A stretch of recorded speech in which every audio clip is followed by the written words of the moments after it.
नमस्कार, स्वागत है आपका मुनाफे की मंडी में, जहां हम आपको कमोडिटी मार्केट की तमाम बड़ी खबरें बताते हैं। साथ ही आपके लिए इंट्राडे, पोजिशनल और लॉन्ग टर्म के हिसाब से भी कॉल्स लेकर आते हैं। लेकिन सबसे पहले फेड के फैसले की हम बात कर लेते हैं।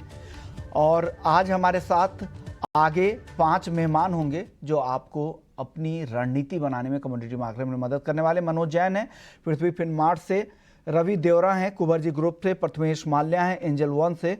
साथ ही हमारे साथ अरुण शेख सरिया साहब होंगे जिनसे हम कॉटन मार्केट का हाल जानेंगे, और दिनेश सोनी होंगे राजस्थान से, उनसे हम जीरे का हाल जानेंगे।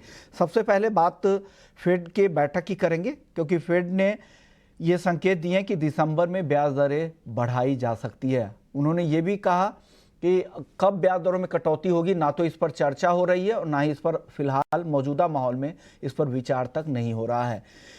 चलिए, इसका क्या असर हो सकता है? मनोज जी, क्या लग रहा है? आज तो तेजी दिख रही है, लेकिन बयान कमेंट्री अगर बाजार भले ही पॉजिटिव ले रहा हो, लेकिन कमेंट्री उतनी हॉकिश ही दिख रही है, उतना डोविश नहीं दिख रहा है। क्या लग रहा है आपको, किस तरह से पोजीशन बनाए? आज की तेजी में क्या करना चाहिए गोल्ड और सिल्वर में, मनोज जी? हम कह सकते हैं कि जो है स्लाइटली हॉकिश है, लेकिन इतना डविश भी नहीं है, क्योंकि एक तो ब्याज दरों में बढ़ोतरी नहीं हुई है। हालांकि यूएस फेड ने ये कहा है कि अभी ब्याज दरों में कटौती कब करेंगे ये क्लियरिटी नहीं है। लेकिन बावजूद उसके हमने डॉलर इंडेक्स के साथ ही जो बॉन्ड यील्ड में गिरावट आई है, तो कहीं ना कहीं मार्केट ये मान के चल रहा है कि शायद जो है आगे ब्याज दरों में पॉज जो है वो बना रहेगा यूएस फेड की तरफ से। तो उसी के चलते आज हम यहाँ पे जो है सोने चांदी में फिर एक बार रिकवरी आते हुए देख रहे हैं। जिस तरह से यहाँ जियोपॉलिटिकल टेंशंस और बाकी दूसरे फैक्टर्स हैं, उसको देखते हुए हमारा मानना है कि बुलियंस में जो ट्रेंड है वो आगे भी पॉजिटिव बना रहेगा। सोना जब तक $1980 के स्तर को होल्ड कर रहा है इंटरनेशनल मार्केट में, हमारा मानना है कि हम बाय ऑन डिप्स की रणनीति बना के चलना चाहिए। ऊपर में शॉर्ट टर्म में जो लक्ष्य है वो $2045 के है। भारतीय बाजारों में भी हमारा मानना है कि 60,500 के स्तर जब तक क्लोजिंग बेसिस पर होल्ड है, यहाँ पे गिरावट में बाइंग की रणनीति बना के चले। ऊपर में 61,500 600 अभी शॉर्ट टर्म के लिए ये लक्ष्य रहेंगे। ओके, 61,500 600 तक के लक्ष्य मनोज जी को लग रहा है कि गोल्ड में आ सकता है। और चांदी के लिए क्या है? चांदी ऊपर में कहाँ तक जा सकती है मनोज जी? क्या रेंज है आपका चांदी का? चांदी में भी हम देख रहे हैं विश्वमोहन जी की $22.50 जो है वो इंटरनेशनल मार्केट में काफी स्ट्रांगली जो है वो होल्ड होता हुआ दिख रहा है लेवल। और हम देख रहे हैं कि बार बार कीमतें $24 की तरफ जो है जाती हुई दिख रही है। जिस तरह से कल बेस मेटल्स में जो है निचले स्तरों से रिकवरी देखने को मिली है, तो वो भी कहीं ना कहीं आने वाले समय में चांदी की कीमतों को सपोर्ट करती हुई नजर आएगी। तो चांदी हमारा मानना है कि वो आने वाले समय में सोने को आउट परफॉर्म करती हुई दिखेगी, और इंटरनेशनल मार्केट में कीमतें फिर एक बार शॉर्ट टर्म में $25 तक के जो स्तर है वो दिखा सकती है। वहीं अगर भारतीय बाजारों की बात करूं तो यहाँ भी जो है 74 से 75,000 के जो स्तर है वो शॉर्ट टर्म में देखने को मिल सकते हैं। इवन इंट्राडे में भी यहाँ पे डिप्स में बाई की सलाह रहेगी। इंट्राडे में हमारा मानना है कि 72,500 तक के लक्ष्य यहाँ देखने को मिल सकते हैं। ओके, यानी 72,500 रुपए तक चांदी जा सकती है, मनोज जी को लगता है। रवि जी, आप बताइए गोल्ड और सिल्वर में क्या करें अब? आपने राइटली पॉइंट आउट किया कि जो कल पॉलिसी कमेंट थे वो कुछ भी उसमें ऐसा इंडिकेशन नहीं था कि कुछ लेस हो कि हालांकि जब क्वेश्चन आंसर राउंड चालू हुआ और उसमें सेकंड लास्ट क्वेश्चन में जो क्वेश्चन के आंसर में उन्होंने एक कमेंट दिया था कि जो रेट हाइक की साइकिल है उसके लास्ट फेज में है, तो उसके बाद मार्केट ने उसको काफी अच्छी तरह पॉजिटिव लिया। वो इक्विटी मार्केट हो या बॉन्ड यील्ड हो, बॉन्ड यील्ड में भी एक अच्छा करेक्शन उसके बाद देखने को मिला। तो मुझे लग रहा है कि ये कमेंट पे मार्केट ब्रेक कर रहा है। शायद लग रहा है कि आगे जाके अगर फिर से कभी भी फेड चेयर की स्पीच या फेड मेंबर की स्पीच जो कल भी स्केड्यूल है, तो उसके ऊपर मार्केट ब्रेक करेगा। बट तब तक ये तेजी का टोन जारी रह सकता है। लेवल्स पे सिर्फ बात करें तो 60-800 पे गोल्ड बाय करें, 60,560 का स्टॉप लॉस, 61,300 का टारगेट देखने को मिल सकता है। वही सिल्वर में मैं ऑप्शन के थ्रू उसको बाय करना चाहूंगा, जिसमें कॉल स्प्रेड स्ट्रेटेजी करे। 7200 के स्ट्राइक का कॉल ऑप्शन अभी 1500 चल रहा है, उसको बाय करें। एंड 73,000 का जो कॉल ऑप्शन है वो अभी चल रहा है 1160, उसको सेल करें। तो इससे आपका मैक्सिमम लॉस होगा अगर मींस की 73,000 के नीचे क्लोज हुआ तो वो होगा 340 पॉइंट्स। उसके सामने 73,000 या उसके ऊपर अगर सिल्वर जाता है तो आपको 60 पॉइंट का मुनाफा मिलेगा। मींस आपका रिस्क स्टोरी 1:2 है। तो मुझे लग रहा है कि वहां कॉल स्ट्रेटेजी का यूज करना चाहे और बाइंग में रहे। ओके, तो रवि जी का ये व्यू है। अब प्रथमेश, आप बताइए आपको क्या लग रहा है? चलिए प्रथमेश जी फिलहाल अभी नहीं है, उनसे वापस से पूछेंगे गोल्ड और सिल्वर पर। कच्चे तेल की बात कर लेते हैं।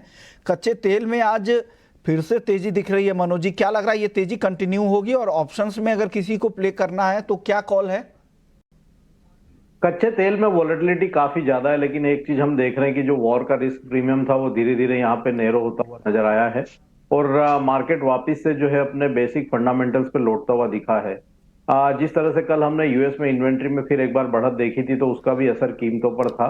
हालांकि यहाँ पे जिस तरह से डॉलर इंडेक्स में करेक्शन हुई है तो यहाँ एक आज थोड़े माइल्ड जो है वो सपोर्ट्स देखने को मिले हैं, लेकिन बड़ी तेजी अभी यहाँ पे कच्चे तेल में दिखाई नहीं दे रही है। हमारा मानना है कि आज के सत्र में एक दायरे में कच्चा तेल यहाँ रह सकता है, 6,680 से 6,860 का दायरा रह सकता है। तो कच्चे तेल में आज मेरी कोई रणनीति नहीं है, एक दायरे का ट्रेड यहाँ देखने को मिल और सकता है। नेचुरल गैस में तो रणनीति है आपकी, आपने कॉल भेजे हैं। नेचुरल गैस में क्या करें? और फ्यूचर्स के कॉल आपने भेजे हैं, ऑप्शंस में भी बताएं क्या करें। नेचुरल गैस में मेरा मानना है कि ऊपरी लेवल्स पे जो हमने देखा है कि कीमतें 300 के स्तर के ऊपर होल्ड करती हुई नजर नहीं आई थी और जिस तरह से जो यूरोप के डेटा जो है कमजोर आए थे तो उसके चलते फिर एक गिरावट यहाँ देखने को मिल रही है। तो यहाँ पे थोड़ी बढ़त में बिकवाली की सलाह रहेगी, 294 296 के आसपास आए तो बिकवाली करके चले, 301 के आसपास का स्टॉप लॉस लगाएं। नीचे में 284 तक के जो स्तर है वो नेचुरल गैस में देखने को मिल सकता है। ओके, यानी सेल की कॉल है, लेकिन जो भी कॉल यहाँ पे आपको दी जा रही है वहाँ पे स्टॉप लॉस भी है, उसका भी ध्यान रखिएगा। 302 रुपए के स्टॉप लॉस के साथ 296 रुपए के लेवल पे आपको बेचना है। रवि जी, आपकी सलाह क्या है कच्चे तेल पर? कच्चे तेल पे मेरी रिकमेंडेशंस ऑप्शन से रहेगी। जैसे मनोज जी बात कर रहे थे, एक सीमित दायरे का व्यापार है एंड फंडामेंटल दोनों साइड के, पर्टिकुलर जो बुलिशनेस थी वो थोड़ा वॉर का प्रीमियम कम हुआ है तो मुझे लग रहा है कि यहाँ पे कॉल ऑप्शन से ट्राई करें। जो 1600 का कॉल ऑप्शन है काफी अच्छा एक्टिव है, वहां पे 180 के करीब बाय करें, 120 का स्टॉप लॉस लगाए और अपर साइड मुझे लग रहा है 286 तक के लेवल आपको देखने को मिल सकते हैं। भाई नेचुरल गैस में भी कॉल ऑप्शन से ही मेरी बाइंग की रिकमेंडेशन रहेगी। नेचुरल गैस का 290 के स्ट्राइक का कॉल ऑप्शन अभी 16-17 चल रहा है, अगर उसका सपोर्ट 284 का है जो मनोज जी का भी स्टॉप लॉस है, अगर यहाँ पे टारगेट है जो वहां पे मिलता है तो वहां पे 14 के करीब कॉल ऑप्शन आपको मिल जाएगा। 30 के टारगेट के लिए कॉल ऑप्शन बाय करें, 5 का स्टॉप लॉस लगाए तो crude as well as natural gas में कॉल ऑप्शन से बाय कर सकते हैं। ओके, चलिए अब बेस मेटल्स की चाल देख लेते हैं। आज सभी बेस मेटल्स में ठीक ठाक तेजी दिख रही है, लेड ही एक सिर्फ सपाट है। रवि जी, क्या पसंद आ रहा है आपको मेटल्स में? आज कहाँ ट्रेड करेंगे आप? मेटल्स में मुझे एल्यूमिनियम पसंद है, वहां पे काफी स्टेबिलिटी है। अगर डीप पे 205-50 पे मिलता है तो बाय कर ले, 209 का टारगेट रहेगा, 203 के स्टॉप लॉस के साथ आप एल्यूमिनियम बाय कर सकते हैं। वहाँ इन्वेंटरी भी कंफर्ट लेवल पे है और जो उछाल जिंक एंड कॉपर में है तब ये कमोडिटी ने काफी स्टेबिलिटी दिखाई है तो मुझे लग रहा है कि यहाँ पे आगे और जो कैरिंग ट्रेड है वो बेच सकता है और ओवरऑल मेरा टारगेट शॉर्ट टर्म के लिए अगर कोई बाय करता है तो 215 का रहेगा। एल्युमिनियम पसंद है रवि जी को। मनोज जी, आपको क्या पसंद है?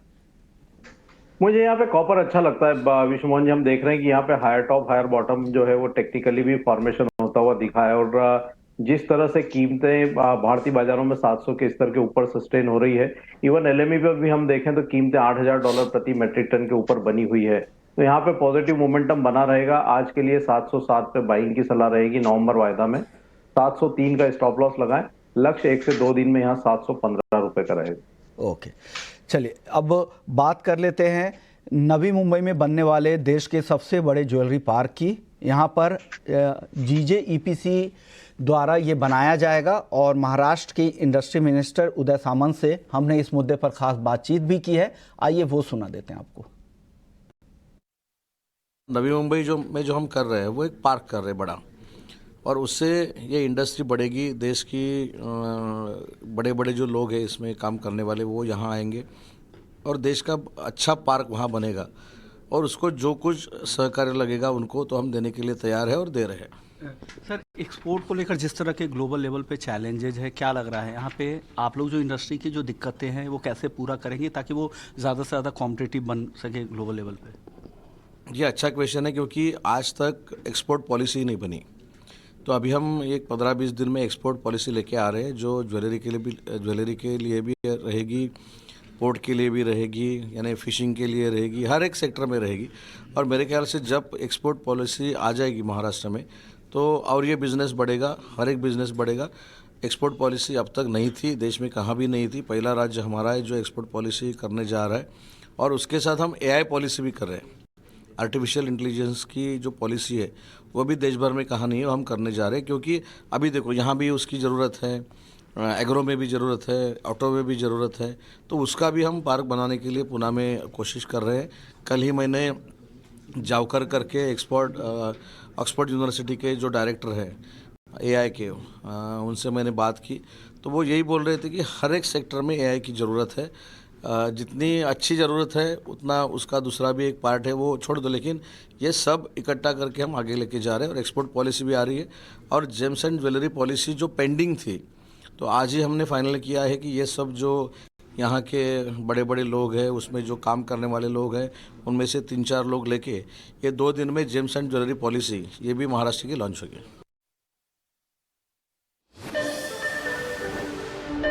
और अब बात कर लेते हैं जीरे की, जहां पर जबरदस्त बिकवाली का दौर चल रहा है। सितंबर के हाई से देखें तो 21-22 हज़ार रुपए तक की गिरावट जीरे में आ चुकी है। 41 हज़ार रुपए तक भाव फिसल चुका है। नवंबर का कॉन्ट्रैक्ट देखें तो 4.5% से ज़्यादा की गिरावट आज दिख रही है। हमारे साथ दिनेश सोनी जी हैं, डायरेक्टर हैं श्री श्याम इंटरनेशनल के, और साथ ही प्रेसिडेंट भी हैं मंडोर इंडस्ट्रीज एसोसिएशन के, कारोबारी है मसाला के।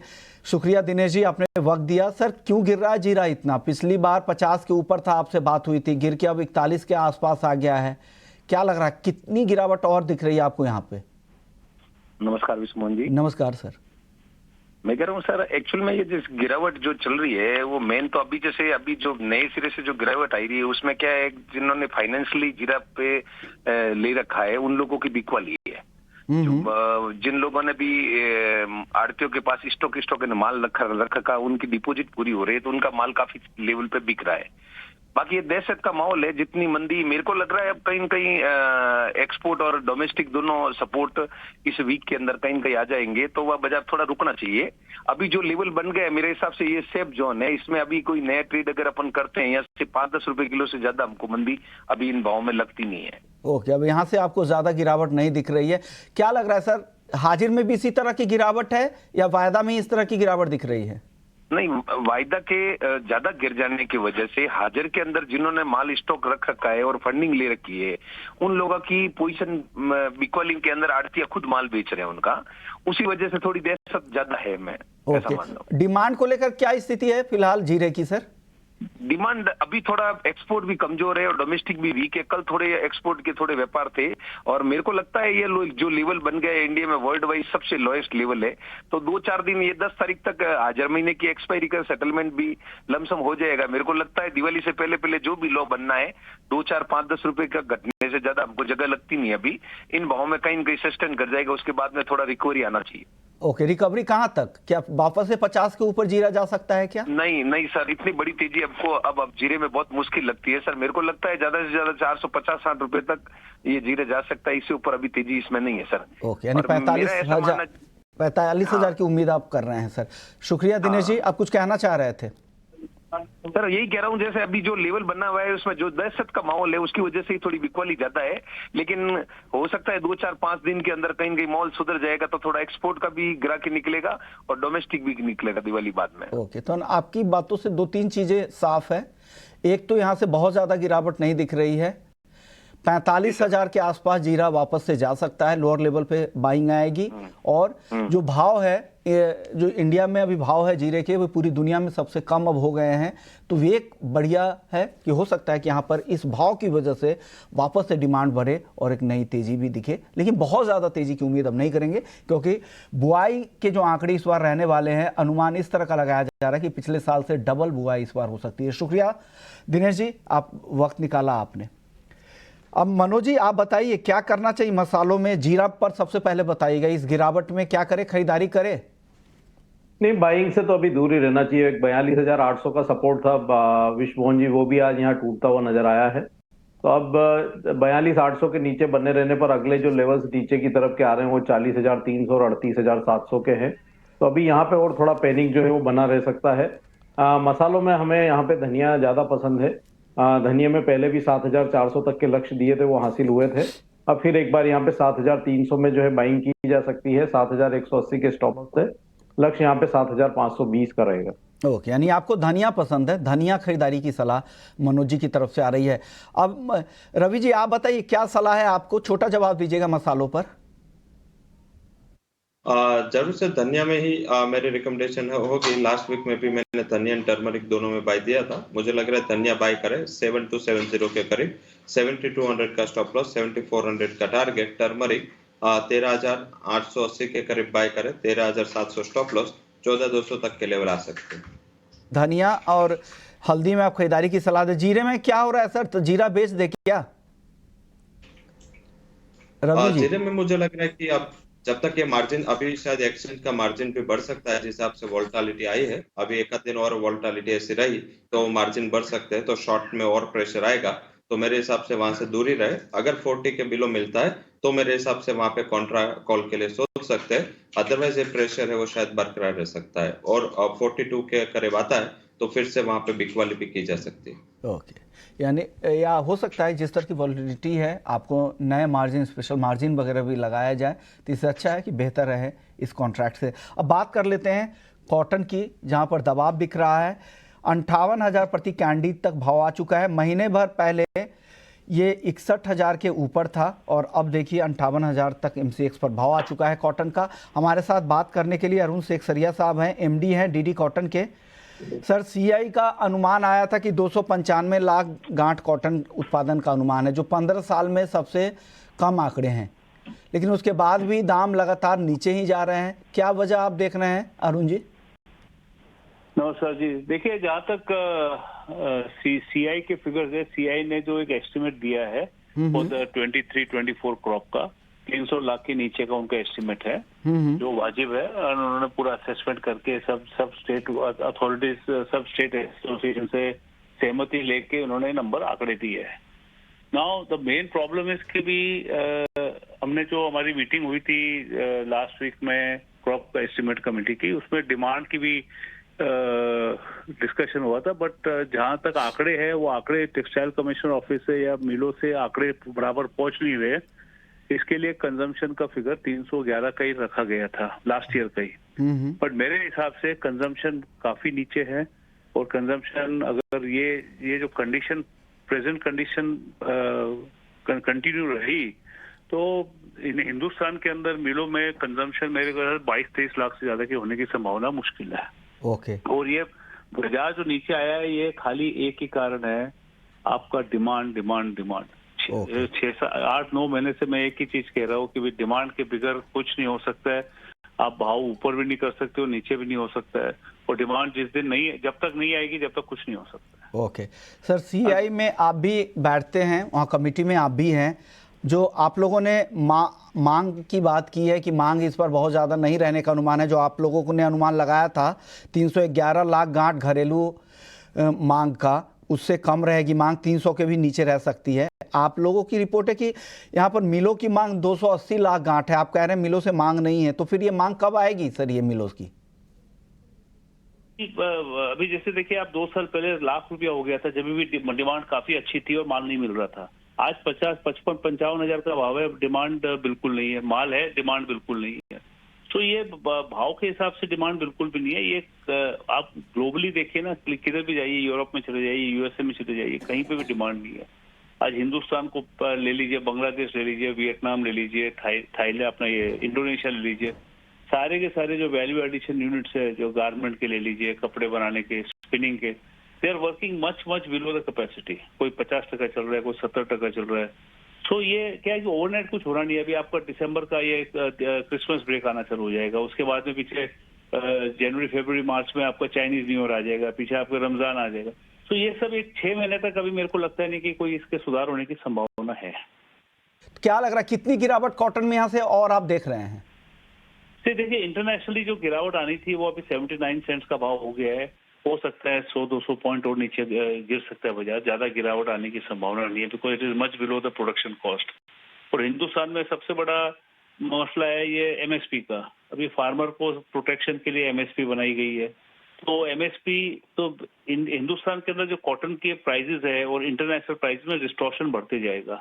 अभी आज अगर 79 सेंट्स की आप बात करोगे तो it is coming to something like 51,000 rupees पर कैंडी स्पॉट। तो उसमें आप बेसिस भी पकड़ लीजिएगा। तो हिंदुस्तान का भी स्पॉट का भाव जीनर्स का देखोगे तो वो 56,000 56,500 का भाव है आज। तो ऑलरेडी अपने 5,000 रुपया 1,000 पॉइंट का बेसिस का डिफरेंस चल रहा है स्पॉट टू स्पॉट। तो ये बहुत ज्यादा बेसिस है। जो नीचे में ये हो गया था 400 पॉइंट का, तो आज अगर 600,000 पॉइंट का डिफरेंस है which is very very high, तो इसके अंदर नहीं तो हिंदुस्तान से एक्सपोर्ट हो सकता है और इंपोर्ट होने की संभावना है नहीं, बिकॉज अपने पास 11% इंपोर्ट ड्यूटी है। तो हिंदुस्तान की मिलों के लिए जब तक ये डिफरेंस बढ़ता जाएगा हिंदुस्तान मिलों के लिए कोई एक अच्छी बात नहीं है। It is not a good sign for textile mills in India. शुक्रिया अरुण जी, आपने वक्त दिया और कॉटन मार्केट के बारे में बताया कि क्या स्थिति है, डिमांड की क्या स्थिति है। आवक काफ़ी तेज़ी से बढ़े हैं लेकिन उस हिसाब से डिमांड काफ़ी कम है और उससे भाव पर दबाव दिख रहा है। और भाव दबाव सिर्फ घरेलू बाजार में नहीं, आइस कॉटन में भी दिख रहा है। हफ्ते भर में देखें तो 7% के आसपास से 6% से ज़्यादा की गिरावट, महीने भर में 8-9% की गिरावट वहाँ पर भी आ चुकी है। और घरेलू बाजार में भी दाम कम हो रहे हैं क्योंकि इंडस्ट्री की जो डिमांड है वो ग्लोबल डिमांड कमज़ोर है, उससे वो लोग खरीद नहीं रहे हैं। चलिए अब ग्वार की बात कर लेते हैं। ग्वार सीड और ग्वार गम यहाँ पर भी कमजोरी दिख रही है। मनोज जी, क्या करना चाहिए? 5,725 पे है ग्वार सीड, ग्वार गम है 11,460 पे। करेंट लेवल पे कोई कॉल है क्या ग्वार सीड ग्वार गम पर? नहीं, कोई कॉल नहीं है। एक दायरे का ही ट्रेड यहाँ देखने को मिल रहा है। हमारा मानना है कि ग्वार में जो रेंज है वो 5,640 से 5,800 की रहेगी। वहीं ग्वार गम में 11,300 से 11,650 ये दायरा बना रह सकता है। आपकी कॉल ग्वार सीड ग्वार गम में? ग्वार गम में मुझे लग रहा है कि बाय किया जा सकता है 11,500 के करीब। 11,320 का स्टॉप लॉस, 11,820 का टारगेट रहेगा। मुझे लग रहा है कि ये तेजी का टर्न है वो जारी रह सकता है और ये सही लेवल है। थोड़ा कंसोलिडेशन होगा बट यस बाइंग साइड रहना। कॉटन सीड ऑयल के 1 दिसंबर कॉन्ट्रैक्ट 2,935 के आसपास है। रवि जी, क्या कॉल है? बाइंग की रिकमेंडेशन रहेगी। कॉटन जरूर से वीक है बट कोकुड सीजनलिटी की वजह से वहां पे एक अच्छी रैली है, तो मुझे लग रहा है कि इनटेक रहेगी। 3,010 के टारगेट के लिए बाय करें। 2,870 का स्टॉप लॉस जरूर से लगाए। ओके, शुक्रिया रवि जी आपका, मनोज जी आपका। आप लोगों ने वक्त निकाला और दर्शकों को तमाम ट्रेडिंग कॉल्स भी दिए और फंडामेंटल्स पर भी चर्चा की। वक्त हो गया ब्रेक का। ब्रेक के बाद जब लौटेंगे तो आपके लिए वायदा बाजार का पूरा एक्शन लेकर आएंगे। नमस्कार।